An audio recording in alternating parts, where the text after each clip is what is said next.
आप लोग भी एमबीडी पे मेरे को थोड़ा सा देखिए कॉन्फिडेंस आता है। एनरिक नॉर्किया को उन्होंने रिटेन किया था लास्ट पिछला जो मेगा ऑक्शन हुआ था। बिल्कुल, लेकिन मुझे नहीं लगता कि नॉर्किया भारतीय पिचों में इतने ज़्यादा प्रभावी साबित होंगे। देखिए भारतीय पिचों पे ही उन्होंने अच्छा प्रदर्शन किया था, उसके बाद ही उन्हें रिटेन किया गया। निकोलस पूरन कोई सवाल ही नहीं, मतलब ये तो मेरे समझ से परे है। 16 करोड़ में अगर आप निकोलस पूरन को खरीद रहे हैं, और या तो चलिए आपने इसका पता है नतीजा क्या हुआ है, इस चक्कर में आप इनके बाकी खिलाड़ी देखिए, नवीन उल हक 50 लाख, स्वप्निल सिंह 20 लाख, प्रेरक मानकाड़ 20 लाख, युद्धवीर चहराग 20 लाख। आपने कोई भी नामी खिलाड़ी नहीं है, और जो एक नामी खिलाड़ी में को दिख रहे हैं वो है अमित मिश्रा, जो कि बतौर बॉलिंग कोच ज्यादा इन्होंने खरीदा है।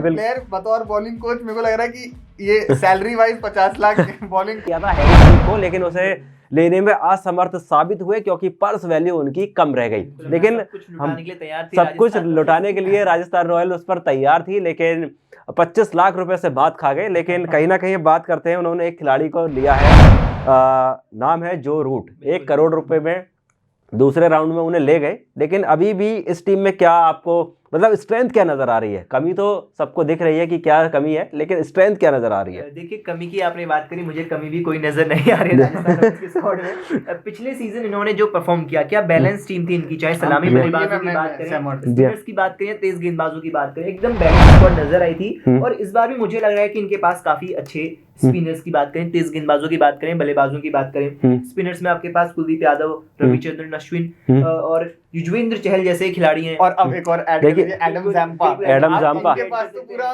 देखिए इनकी, देखिए जो इनकी जो स्पिन गेंदबाजी है उसमें जबरदस्त स्ट्रेंथ है, लेकिन सवाल यहाँ पर खड़ा होता है कि इनकी जो तेज गेंदबाजी है वो कमजोरी साबित हो सकती है, क्योंकि ट्रेंट बोल्ट के अलावा कोई ऐसा खिलाड़ी नहीं है जो कि महत्वपूर्ण योगदान तेज गेंदबाजी में ज्यादा दे सके। प्रसिद्ध कृष्णा करते हैं, लेकिन वो लगातार टीम से अंदर बाहर होते रहे, इंजरी भी उनको रही है, तो ऐसे में कहीं ना कहीं तेज गेंदबाजी इनका चिंता का विषय बन सकती है मेरे ख्याल से। बिल्कुल, इसका नवदीप सैनी थोड़ा सा दे सकते हैं विकल्प, और ओबेड मैकॉय भी हैं, लेकिन उसके बावजूद भी तेज गेंदबाजी। देखिए अगर आपने अभी ओबेड मैकॉय का नाम लिया, तो आप 4 ओवरसीज खिलाड़ी कौन से खिलाना चाहेंगे फिर? देखिए ओवरसीज खिलाड़ियों की अगर आपने बात कर दी है तो इसमें हो सकते हैं आपके ये जो रूट है आपके प्लेइंग 11 में या नहीं? जो रूट मुझे नहीं लगता कि अभी उतनी जरूरत है, लेकिन देखना होगा कि सलामी बल्लेबाज के रूप में और किसका। देखिए जॉस बटलर तो कहीं ना कहीं प्लेइंग 11 में होंगे, वो सलामी बल्लेबाज की भूमिका निभाएंगे। दूसरा ट्रेंट बोल्ट की जगह भी सिमरन हेटमायर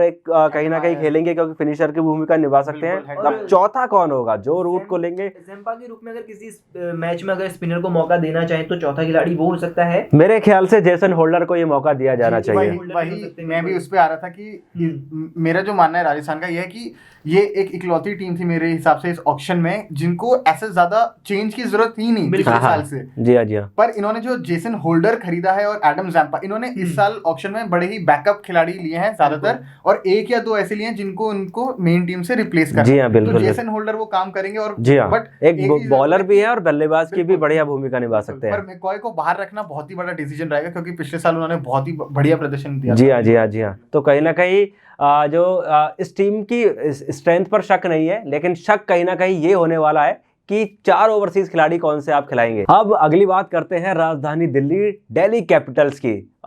इस टीम ने भी काफी खिलाड़ियों में इन्वेस्ट किया है, सस्ते दामों में ही सही, लेकिन सस्ते दाम में इस टीम ने एक मजबूत और टिकाऊ टीम शायद कहीं ना कहीं बना ली है। रिली रोसू को लिया है, मनीष पांडे को लिया है, और इसके अलावा ईशांत शर्मा को इन्होंने लिया है। हालांकि उम्मीद यही जताई जा रही थी कि ईशांत शर्मा कहीं ना कहीं अनसोल्ड साबित हो सकते हैं, लेकिन ऋषभ पंत ने कहीं ना कहीं उन पर भरोसा जताया। अब बात करते हैं इनके भी बल्लेबाजी क्रम की कि किस बल्लेबाज को किस बैटिंग पोजीशन पर खिलाया जाएगा, और यहाँ सवाल इन दोनों ही बल्लेबाजों के ऊपर आता है, रिली रोसू और मनीष पांडे। आप इन्हें अगर आप प्लेइंग 11 में खिलाएंगे तो इनकी जगह आप कहां पर देखते हैं? जी देखिए, ये मिडिल ऑर्डर के अलावा कहीं और हो ही नहीं सकते, क्योंकि दिल्ली का ओपनिंग पेयर मेरे को पूरे बाकी टीमों में से वन ऑफ द बेस्ट लगता है, क्योंकि पृथ्वी शॉ और डेविड वार्नर ये फिक्स्ड हैं। जी हाँ। इन दोनों को आप चाहे किसी को भी खरीद लीजिए, आप नहीं रिप्लेस कर सकते। जी हाँ। तो बाकी जिसके लिए भी जगह बची वो मिडिल ऑर्डर। अब दिल्ली के लिए जो दिक्कत है ना, वो ये है कि इन्होंने जो भी बड़े नाम लिए हैं, जो भी बड़े नाम हैं वो ओवरसीज खिलाड़ी हैं।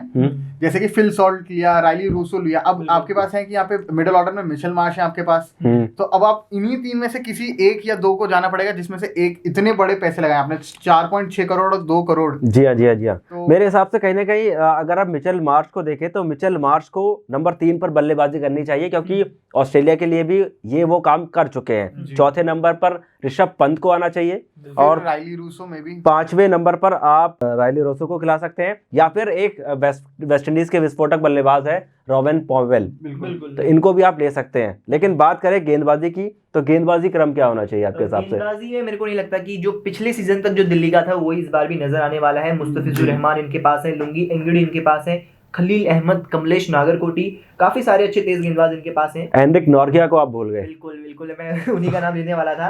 एंड्रिक नॉर्किया भी इनके पास हैं, जो काफी अच्छा योगदान दिल्ली के लिए दे सकते हैं। उनको बराबर आराम देते हुए रोटेशन के साथ दिल्ली अपनी एक मजबूत गेंदबाजी खिला सकती है लगातार पूरे टूर्नामेंट। 4 ओवरसीज खिलाड़ी कौन से होंगे आपके हिसाब से? 4 ओवरसीज खिलाड़ी मेरे ख्याल से उनको 2 गेंदबाजी में, तेज गेंदबाजी में ही दिल्ली को चाहिए होंगे मेरे ख्याल से। तो मुस्तफिजुर रहमान और एंड्रिक नॉर्किया, मुस्तफिजुर रहमान और लुंगी एंगड़ी मेरे ख्याल से। आप लुंगी एंगड़ी पे मेरे को थोड़ा सा देखिए, आता है। एंड्रिक नॉर्किया को उन्होंने रिटेन किया था लास्ट पिछला जो मेगा ऑक्शन हुआ था। बिल्कुल, लेकिन मुझे नहीं लगता कि नॉर्किया भारतीय पिचों में इतने ज्यादा प्रभावी साबित होंगे। देखिए, भारतीय पिचों पे ही उन्होंने अच्छा प्रदर्शन किया था, उसके बाद ही उन्हें रिटेन किया गया।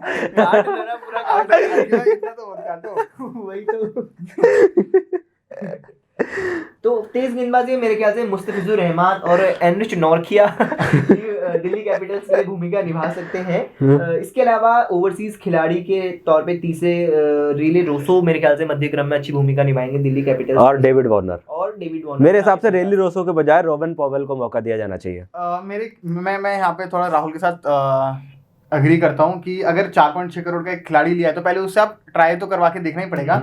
मिशेल मार्श को मैं बाहर रखूंगा क्योंकि भी इंजरी कंसर्न उनका बहुत रहा है। देखिए, मैंने रेली रोसो को इस वजह से बाहर किया क्योंकि रोवेन पॉवेल जो है वो एक फिनिशर की भूमिका निभाते हैं और रेली रोसो जो है वो साउथ अफ्रीका के लिए तीसरे या चौथे नंबर पर बल्लेबाजी करते हैं। तो उस हिसाब से मैंने ऐसा अनुमान लगाया कि रोवेन पॉवेल को शायद मौका दिया जाना चाहिए क्योंकि इनके पास एक फिनिशर बल्लेबाज की कमी भी है। अब जो अगली टीम जिसकी हम बात करते हैं उस टीम का नाम है पंजाब किंग्स। इस टीम ने एक खिलाड़ी पर बहुत अच्छा इन्वेस्टमेंट किया है और वो नाम है सिकंदर रजा। 50 लाख रुपए में आपने एक ऐसा खिलाड़ी खरीद लिया जो काम सुनील नारायण केकेआर के लिए करते हैं, क्योंकि सिकंदर रजा कहीं ना कहीं मिस्ट्री गेंदबाज भी हैं और बल्लेबाज में भी जबरदस्त भूमिका निभाते हैं। अब इस टीम की स्ट्रेंथ पर बात करते हैं। कुछ ज़्यादा बड़े नाम इन्होंने नहीं खरीदे हैं, लेकिन इस टीम की अगर आप स्ट्रेंथ पर देखें तो पहले से ही ये टीम इतनी मजबूत है कि ज़्यादा खिलाड़ियों को खरीदने की ज़रूरत नहीं है। लेकिन अभी भी क्या कमी आपको नज़र आती है? देखिए, मेरे को अभी भी लगता है कि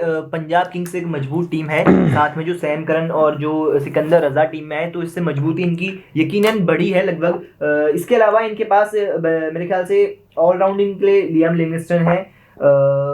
यहाँ पर एक बल्लेबाज जो है मध्य क्रम में इनको थोड़ा सा कमजोर दिख सकता है क्योंकि शाहरुख खान इनके पास है मध्य क्रम के लिए, जितेश शर्मा है और राज बावा। इस तरीके के खिलाड़ी जिन्होंने घरेलू क्रिकेट में तो अच्छा किया लेकिन इंटरनेशनली इन्होंने अभी तक अपना नाम स्थापित नहीं किया है। तो मध्य क्रम में कहीं ना कहीं पंजाब किंग्स थोड़ा सा चौक कर सकती है। मैं भी राहुल से एग्री करता हूँ कि मध्य क्रम थोड़ा सा कमजोर है और सिर्फ एक तेज गेंदबाज की कमी है। खगीसो रबाडा है, पर अगर एक खिलाड़ी और खगीसो रबाडा जैसे तेज गेंदबाज होते तो मजा आता। सिंह यहाँ पर मेरे ख्याल से तेज गेंदबाजी में उनका अच्छा साथ निभा सकते हैं खगीसो रबाडा का। जी हाँ। इसके अलावा स्पिन बॉलर देखे तो राहुल चहर उनके पास उपलब्ध है।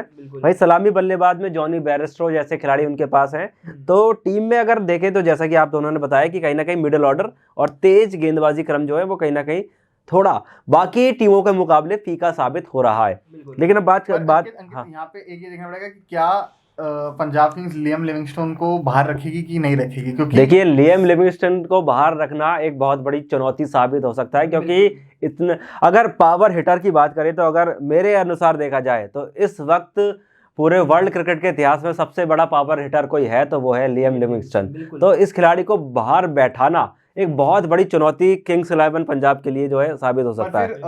सिकंदर रजा को बाहर बैठना पड़ेगा क्योंकि देखिए बेयरस्टो का तो रहना पक्का है। जी हाँ, देखिए बेयरस्टो अभी इंजर्ड है, तो हो सकता है कि शायद वो आईपीएल में अभी उन पर सस्पेंस बना हुआ है कि वो अगला सीजन खेल भी पाएंगे या नहीं, क्योंकि इंजरी काफी बड़ी थी उनकी। अगर ऐसी बात है तो अगर बाई चांस अगर बेयरस्टो नहीं आ पाते तो मेरे को लगता है फिर पंजाब किंग्स की ओपनिंग बहुत ही कमजोर। जी हाँ, ओपनिंग इनकी कहीं ना कहीं कमजोर हो जाएगी, तो उस हिसाब से कुछ बहुत ही ज्यादा बढ़िया फॉर्म में नहीं है जो इनके कप्तान बने। ओडीआई में तो उन्होंने किया, हालांकि टी20 में बिल्कुल तो काफी कमजोर हो जाएगी ओपनिंग, तो उस हिसाब से। जी हाँ बिल्कुल, ओपनिंग अगर बिल्कुल आपने सही फरमाया कि ओपनिंग बल्लेबाज के रूप में इनके पास कोई ऐसा खिलाड़ी है ही नहीं कि अगर आप बेयरस्टो को बाहर बैठाते हैं तो दूसरा विकल्प आपके पास है ही नहीं। बिल्कुल ये सही पकड़ा अभिनव आपने। और इसके अलावा बात करते हैं गुजरात टाइटंस की। गुजरात टाइटंस ने केन विलियमसन को 2 करोड़ रुपए में खरीदा है। पहले ही राउंड में पहली पारी में उन्होंने छक्का लगाने का प्रयास किया, लेकिन केन विलियमसन कितने छक्के लगा पाएंगे ये तो आने वाला आईपीएल बताएगा। लेकिन इस टीम की स्ट्रेंथ पर बात करते हैं। स्ट्रेंथ आप सभी को पता ही है, पिछला सीजन ये टीम जो है कहीं ना कहीं जीत चुकी है, तो स्ट्रेंथ इसके पास है। लेकिन अभी भी मुझे जो कहीं ना कहीं लगता है कि सलामी बल्लेबाज की कमी इस टीम में भी नजर आती है। आपके हिसाब से क्या लगता है? मैं भी वही पॉइंट बोलने वाला था कि सलामी बल्लेबाज की कमी अभी भी है। हालांकि अगर हम देखें कि शुभमन गिल है इनके पास जो कि अभी अच्छे फॉर्म में है, टेस्ट में भी अच्छे फॉर्म में है, ओडीआई में भी अच्छे फॉर्म में है, पर शुभमन गिल को एक जरूरत है कि एक ताबड़तोड़ बल्लेबाज उनके साथ खेले, और वो अभी नहीं है। इन्होंने केन विलियमसन लिया, तो मैं उम्मीद कर रहा था कि ये लोग ऑक्शन में गुजरात टाइटंस थोड़े एक जैसे लास्ट ईयर ये लोग जेसन रॉय के साथ गए थे, तो इस तरीके का कोई एक विस्फोटक बल्लेबाज के लिए जाएंगे, पर वो नहीं गए। जी हाँ जी हाँ जी हाँ। तो मैथ्यू वेड से क्या ये ओपन कराना चाहेंगे? जी मेरे को लग रहा है मैथ्यू वेड से ये करवा सकते हैं, तभी फिर इन्होंने ऑडियंस में लिया है 50 लाख में कि अगर जरूरत पड़ी तो बीच में ये खिला सकते हैं। केन विलियमसन को आप टीम में देखते हैं? देखिए मुझे लगता है अगर चाहे तो सलामी बल्लेबाज की भूमिका केन विलियमसन निभा सकते हैं, लेकिन उन्होंने टी20 में देखिए अगर केन विलियमसन से अगर आप सलामी बल्लेबाजी कराते हैं तो शुभमन गिल और केन विलियमसन दोनों एक जैसा ही गेम खेलते हैं, तो कहीं ना कहीं अगर एक बैलेंस के हिसाब से देखा जाए तो एक एंकर करके चले और एक विस्फोटक बल्लेबाजी करके चले। देखिए लॉजिक तो हमेशा यही देखा गया है टी20 क्रिकेट में कि एक को पारी को रोकना होता है, एक को तेजी से खेलना होता है। लेकिन केन विलियमसन मुझे लगता है कि उनके अंदर जो अनुभव है, जो उनके अंदर क्षमता है, तो वो पारी को टिका भी सकते हैं और किसी भी वक्त अपना गियर भी चेंज कर सकते हैं। जी हाँ बिल्कुल, के अंदर भी मेरे को लगता है कि यही क्षमता है, तो दोनों बल्लेबाज मेरे ख्याल से काफी अच्छी जोड़ी निभा सकते हैं। जी हाँ जी हाँ जी हाँ। यहाँ पे ये जोशुआ लिटल जो इन्होंने खरीदा है, बिल्कुल टी20 वर्ल्ड कप में हैट्रिक ली थी इन्होंने जी, तो वो एक मूव मेरे को बहुत ही बढ़िया लगा है, तो जिससे लॉकी फर्ग्यूसन के जाने की कमी शायद उनको उतनी ना खेले। जी हाँ जी हाँ जी हाँ। पर बात वापस वही रह जाती है कि ओवरसीज खिलाड़ी कौन से 4 होंगे। जी हाँ, यहाँ सबसे बड़ा चिंता का विषय यही है हर टीम के लिए कि आपने इन्वेस्ट तो कर दिया, लेकिन आप खिलाएंगे कैसे? क्योंकि अल्जारी जोसेफ और राशिद खान, देखिए राशिद खान आपके पक्के हैं, इसके अलावा अगर आप देखें तो और किसी खिलाड़ी की डेविड मिलर भी मेरे को लग रहा है पक्के हैं, क्योंकि वो जिस तरीके के फॉर्म में हैं। बिल्कुल मैथ्यू वेड की जगह भी पक्की है। तो अब आप देखिए केन विलियमसन, जोशुआ लिटल या देखिए मैथ्यू वेड को ऊपर नीचे कर सकते हैं, क्योंकि पिछले सीजन में हमने देखा कि उन्हें ड्रॉप भी किया गया था पिछले 3-4 मुकाबलों के लिए, क्योंकि सलामी बल्लेबाज में वो अच्छा प्रदर्शन नहीं कर पाए थे। तो मेरे हिसाब से कहीं ना कहीं केन विलियमसन और मैथ्यू वेड में से किसी एक खिलाड़ी को चुनना होगा। अब बात करते हैं अगली टीम जिसका नाम है लखनऊ सुपर जायंट्स। इस टीम ने एक खिलाड़ी पर बहुत बड़ा इन्वेस्टमेंट कर दिया है और वो खिलाड़ी पिछले आईपीएल में काफी फ्लॉप साबित हुआ और नाम है निकोलस पुरन। अगर आप रिकॉर्ड देखें तो कई बार 0 पर आउट हुए हैं पिछले 2-3 सीजन में, लेकिन फिर भी 16 करोड़ की बाजी मार गए। लेकिन क्या ये टीम 2023 आईपीएल में बाजी मार पाएगी? मेरे हिसाब से बिल्कुल नहीं। 16 करोड़ में निकोलस पुरन कोई सवाल ही नहीं, मतलब ये तो मेरे समझ से परे है। 16 करोड़ में अगर आप निकोलस पुरन को खरीद रहे हैं, और या तो चलिए आपने इसका पता है नतीजा क्या हुआ है, इस चक्कर में आप इनके बाकी खिलाड़ी देखिए, नबीन उल हक 50 लाख, स्वप्निल सिंह 20 लाख, प्रेरक मानकाड़ 20 लाख, युद्धवीर चहराग 20 लाख।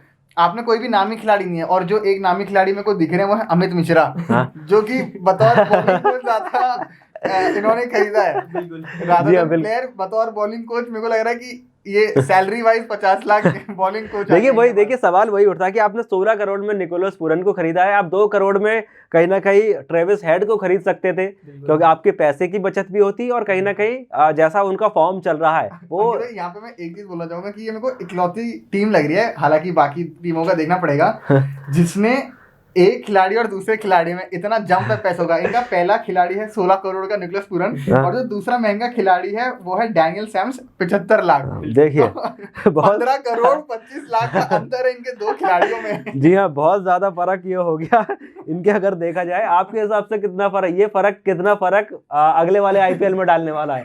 देखिए, अगर मैं ईमानदारी से कहूँ तो पिछले सीजन भी मुझे एलएसजी की टीम काफी बैलेंस नजर आई थी, तो इस बार के खिलाड़ी यकीनन उनकी स्क्वाड में स्ट्रेंथ ही मजबूत करेंगे। आपने निकोलस पूरन की बात करी, उनको थोड़ी ज्यादा कीमत दी गई है, बल्कि थोड़ी नहीं कई ज्यादा, काफी ज्यादा उनको पैसे मिले हैं, लेकिन जिस हिसाब से दूसरी टीमें भी इन पे बाइट कर रही थी, लग रहा है कि काफी ज्यादा उम्मीदें हैं भारतीय पिचों पर निकोलस पूरन से सभी आईपीएल टीमों। देखिए, अब आपने इन्वेस्ट तो कर दिया, लेकिन निकोलस पूरन को आप खिलाएंगे किस नंबर पर? क्योंकि 16 करोड़ रुपए देकर आप उन्हें बेंच पर तो बैठाएंगे नहीं, तो आपको उनका नंबर जो है वो कहीं ना कहीं तय करना पड़ेगा। मेरे हिसाब से नंबर उनका 3 होना चाहिए, क्योंकि उन्हें अभी तक फिनिशर की भूमिका दी गई। अब पिछले सीजन में कुछ खास कमाल नहीं कर पाए।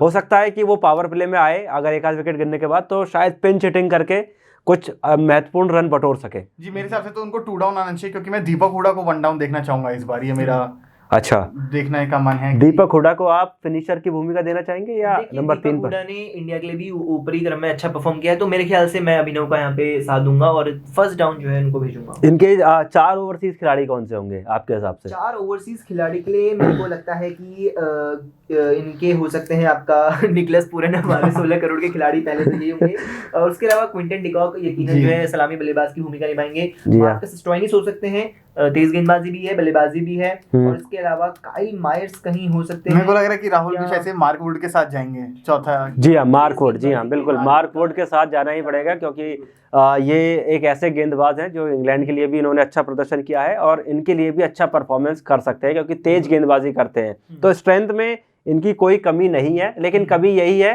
कि जिस टीम के कप्तान केएल राहुल रहे हैं, कई निर्णायक मुकाबले ये टीम जो है कहीं ना कहीं हार जाती है, और जीते हुए मुकाबले भी हार जाती है। लेकिन अब ये सारी टीमों के विषय पर हमने चर्चा कर ली, लेकिन एक खिलाड़ी के लिए मुझे काफ़ी दुख हो रहा है, जिस खिलाड़ी को खरीदना चाहिए था मेरे हिसाब से, और नाम है मुजीबुर रहमान। मुजीबुर रहमान ने इतना अच्छा परफॉर्म अफगानिस्तान के लिए किया है, आईपीएल में भी वो अच्छा परफॉर्म करते हुए आए हैं, लेकिन उसके बावजूद 50 लाख उनकी कीमत थी, लेकिन फिर भी अनसोल्ड रहे। बिल्कुल, इसके अलावा भी कई सारे खिलाड़ियों के साथ मुझे लगा थोड़ी सी नाइंसाफी हुई है। डेविड मलान, जिमी निशम, रेसी, ट्रेविस हेड, ड्यूरेल मिचेल, कई खिलाड़ी अनसोल्ड रहे, तो कहीं ना कहीं मेरे को लगता है कि आईपीएल टीमें जो हमारी फ्रेंचाइजी, उनकी मानसिकता इस तरीके से होती है कि जो भारतीय पिचों के हिसाब से जो तेज गेंद खेल सके, ऐसे खिलाड़ियों को चुना जाता है। मेरे को भी रहमान के साथ साथ मेरे को तस्किन अहमद के लिए भी थोड़ा सा बुरा लग रहा है, जितना अच्छा प्रदर्शन। जी हाँ, बांग्लादेश के लिए अच्छा परफॉर्म किया था उन्होंने वर्ल्ड कप में, बैठना बहुत ही, उनको भी खुद बहुत बुरा लग रहा होगा। जी हाँ, जी हाँ। तो हमने अब सारा स्क्वाड एनालाइज करके आपको बता दिया कि किस टीम की क्या स्ट्रेंथ है और क्या उनकी कमी है, और अब इस स्ट्रेंथ और कमी के साथ कौन सी टीम बाजी मारेगी ये अगला आईपीएल ही बताएगा। लेकिन फिलहाल हम आपसे विदा लेना चाहेंगे। मेरे दोनों साथियों का यहाँ आने के लिए बहुत बहुत धन्यवाद, और आपसे भी हम विदा लेते हैं। फिलहाल के लिए धन्यवाद।